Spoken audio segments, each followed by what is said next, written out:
So this is where we're going to be planting our rice. We're planting a variety called Hayayuki. Last year this was the flax bed, and this year it's going to be for rice. Rose will be telling you a little bit more about it. Hi, I'm Rose. I'm the Community Youth and Farm Facilitator, and I've been helping out in this farm for 6 months now. And I wanted to show you our rice because we've been excited on planting this rice, and we've been wanting to try this out because, as you know, usually rice grow in other countries, but we rarely see them growing in Canada. I grew up in the Philippines growing rice, but most of the rice that I tried growing there are lowland rice, which means it needs to have more water. But this rice, it can grow in an upland, so it doesn't need as much water as what I'm used to. I heard that this kind of variety grows in Hokkaido, Japan, which has the same weather here in Canada. So we're thinking maybe we can have a success in experimenting planting this type of rice. In my experience, it usually takes 100 days to grow, so 3 months and a little bit more. Today we're actually transplanting them, planting them in the beds where they are preparing now.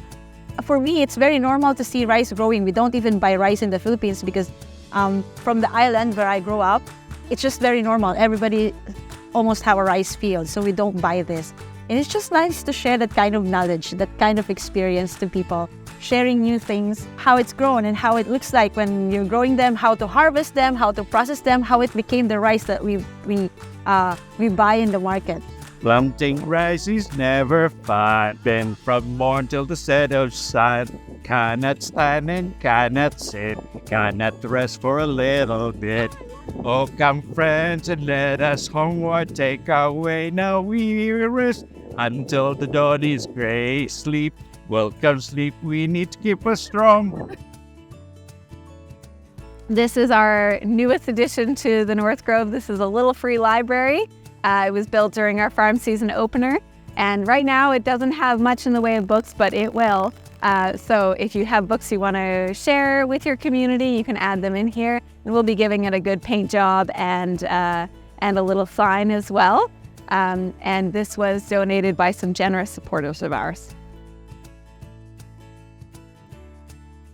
So this is our Intercultural Garden, and this is run by Barkat and Sun Moon, who are fantastic at growing. So they have some lulshak, which is red spinach, coming up here. And then, of course, we've got cilantro around the outside, and then beans. And they do a very different style of planting, you can see, than what we do. We do it in the rows, nice and straight. It makes it easier to harvest, easier to know what's there. But it doesn't maximize the space quite as well as what they're doing over here. So here they're really using the space and really interplanting. So it'll work well because the beans are going to grow taller than all of the other stuff. But they're also going to grow a little bit slower than some of this other stuff. So the beans aren't going to shade out everything else that's in here. It's a great way to maximize the space. And yeah, like I say, fantastic gardeners.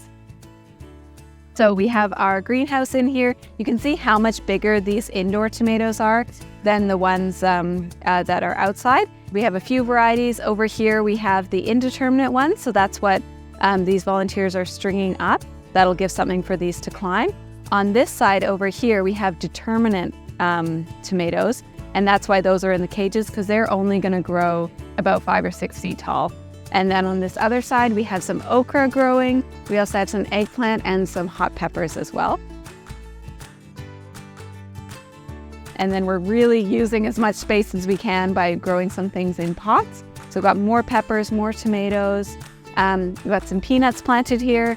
And then over here, we have some lemongrass. And that was something that people had been requesting that we be providing at the market. And I've been struggling to find it for purchase to sell at the market, so we're going to grow it ourselves. Thank you so much for coming on this tour of the North Grove Community Farm.